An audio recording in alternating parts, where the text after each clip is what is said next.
কুট্টুস আজকে 2 দিন যাবৎ প্রচণ্ড ক্যাট ফুড খাচ্ছে।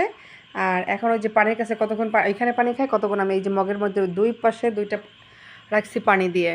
হ্যাঁ, এখন ওই পানিটা উনি হাত দিয়ে একটু এরকম মানে টাচ করে দেখে যে আসলে পানিটা ঠিক আছে কিনা।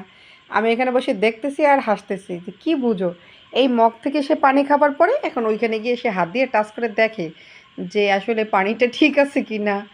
আর এই ক্যাট ফুড কোথায় কি পড়ে আছে এগুলো খুঁজে খুঁজে খাচ্ছে।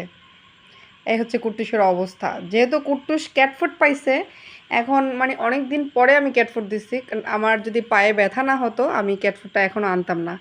কারণ হচ্ছে গিয়ে যে আমি এখন বারবার ওর জন্য রান্না করতে পারবো না। ও যেহেতু অসুস্থ, ও এখন বাবু দেশে এই যে পানি খাচ্ছে কীভাবে দেখুন। পানি পুরো কাপের ভিতরে মুখ ঢুকিয়ে রাখে। বাবু দেওয়ার পর থেকে এরকম করতেছে, পানি খাচ্ছে প্রচণ্ড। যাই হোক, আর ক্যাট ফুড খেলে তেমনও একটু পানির পিপাসা বেশি হয়। কুট্টুস তোমার কাছে আসে না এখন, আর টোটালি আসে না।